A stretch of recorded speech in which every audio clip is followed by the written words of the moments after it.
Assalamualaikum warahmatullahi wabarakatuh.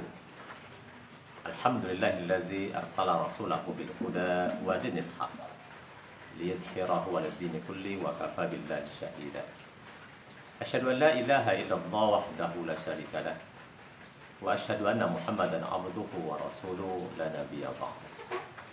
Raditu billahi rabba wa bil islami dina wa bi Muhammadin nabiyyan wa rasulah. Ma'asyiral muslimin rahimakumullah.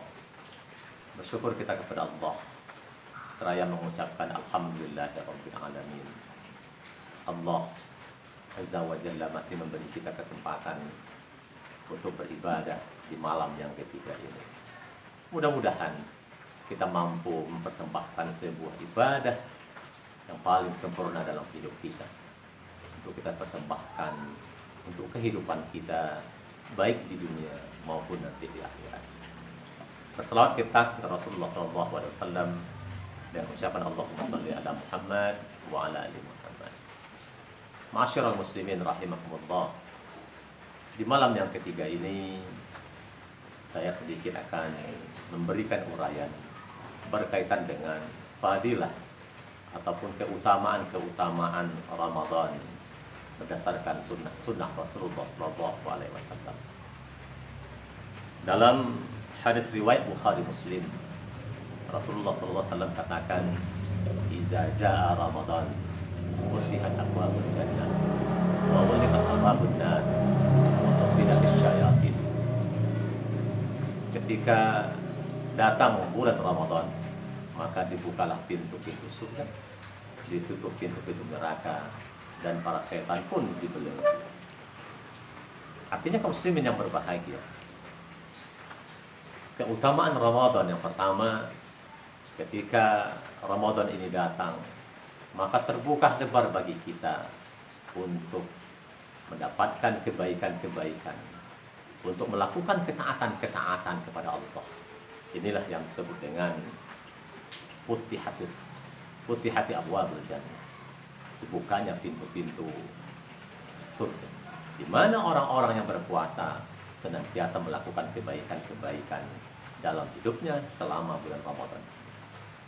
Dan yang kedua, wa'ulliq abwabun nar, ditutupnya pintu-pintu neraka.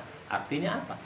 Bahwa ketika Ramadan datang, maka kesempatan untuk melakukan kemaksiatan-kemaksiatan kepada Allah itu terjauh dari kita. Kenapa? Karena kita ketika berpuasa memiliki sifat muraqabatullah, merasa selalu diawasi oleh Allah.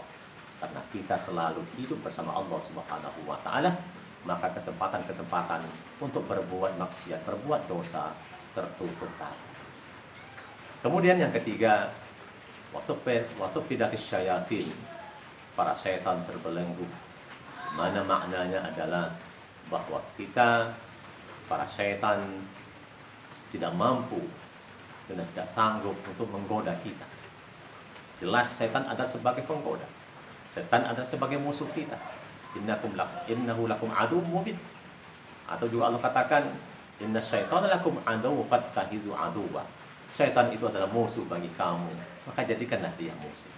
Karena dia selalu menggoda, mendatangi kita dari arah manapun. Maka ketika Ramadan ini datang, karena kita selalu hidup bersama Allah, selalu yakin dengan Allah Subhanahu wa taala, maka syaitan pun tidak mampu menggoda kita. Ini hadis yang pertama. Dalam hadis yang kedua, yang diriwayatkan oleh Imam Ahmad, ada 5 keutamaan, 5 fadilah yang ada dalam bulan Ramadan ini. Yang pertama, bau mulut orang yang berpuasa lebih baik di sisi Allah berbandingkan bau kasturi. Maknanya apa kaum muslimin yang berbahagia? Bahwa bau mulut yang dihasilkan atau yang dibau oleh manusia hasil dari puasa, ini adalah bau yang dihasilkan oleh sebuah ketaatan. Maka sesuatu yang dihasilkan oleh sebuah ketaatan itu di sisi Allah Subhanahu wa taala adalah sesuatu yang paling baik. Ini makna pertama. Atau yang kedua bermakna juga, karena kita berpuasa bukan hanya menjaga hal-hal yang membatalkan puasa kita, tetapi juga kita mampu menjaga hal-hal yang merusak puasa kita, maka tentu tutur kata yang akan keluar dari mulut kita adalah kata-kata yang menyenangkan, yang akan tidak menyakiti atau juga tidak berbohong dalam hidup kita.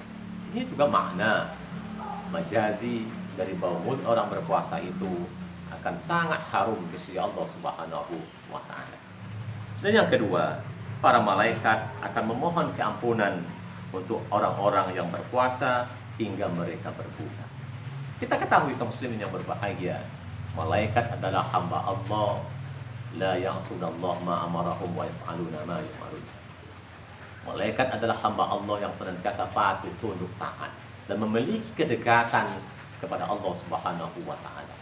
Tentu karena dia dekat dengan Allah, maka peluang terkabulnya doa-doa dari malaikat untuk orang-orang berpuasa itu sangat terbuka sekali untuk dikabulkan oleh Allah Subhanahu wa taala. Maka ketika kita berpuasa, para malaikat pun mendoakan kita akan kebaikan-kebaikan yang akan kita dapatkan. Sedangkan yang ketiga, Allah akan menghiaskan surganya pada setiap hari. Sebagaimana firman Allah, tidak lama lagi para hambaku, kata Allah, orang-orang yang soleh itu akan dihilangkan dari mereka kesusahan dan kepayahan. Mereka juga akan datang kepadamu, yaitu surga. Kaum muslimin yang berbahagia, Allah menghiaskan surga bagi kita, terutama orang-orang yang berpuasa. Di mana bagi orang yang berpuasa itu ada satu pintu yang hanya dikhususkan kepada orang-orang yang berpuasa yang disebut dengan Babur Rayyan. Oleh sebab itu kaum muslimin yang berbahagia, tentu kita sangat ingin masuk ke surga yang dijanjikan oleh Allah, yang selalu dihiasi oleh Allah bagi hamba-hambanya yang soleh ini. Di mana surga itu, kata Rasulullah, ma la 'ainun ra'at, ma la udhunun sami'at, la raghita ala qalbi bashar. Yang dikatakan surga itu adalah bukan sesuatu yang pernah kita lihat, bukan sesuatu yang pernah kita dengar, dan bukan juga sesuatu yang pernah terbayang oleh kita akan nikmatnya. Itu bukan surga. Maka kaum muslimin yang berbahagia, kenikmatan di surga adalah kenikmatan yang belum pernah ada manusia melihatnya, mendengarnya, ataupun membayangkan. Tentu kita sangat tergiur untuk menuju memasuki surga Allah yang setiap hari dihias oleh Allah menunggu orang-orang yang berpuasa. Kemudian yang keempat, para setan akan dibelenggu dalam bulan Ramadan. Tadi sudah saya jelaskan bahwa setan tidak mampu menggoda kita karena kita berada dalam ketaatan kepada Allah. Yang kelima, umat Islam akan diberi keampunan pada penghujung setiap malam. Kemudian ditanya oleh sahabat kepada Rasulullah, apakah malam itu malam qadar ya Rasulullah? Rasul katakan tidak. Akan tetapi setiap yang beramal akan disempurnakan ganjarannya apabila dia selesai dari amalannya itu. Luar biasa kaum muslimin yang berbahagia. Oleh sebab itu, tentu kita tidak akan membiarkan malam-malam kita berlalu begitu saja. Mari kita lakukan sholat tarawih atau qiyamul lail. Mari kita baca Al-Quran.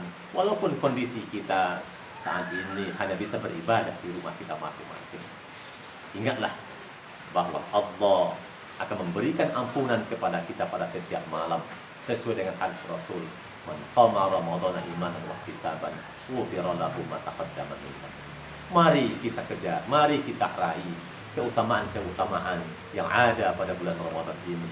Mudah-mudahan kaum muslimin yang berbahagia, kita mampu menjalankan ibadah-ibadah ini untuk memperbaiki diri kita sehingga kita mampu hidup lebih baik di masa-masa yang akan datang. Nasrun minallah wa fathun qarib wa basyiril mu'minin. Terima kasih. Wassalamualaikum warahmatullahi wabarakatuh.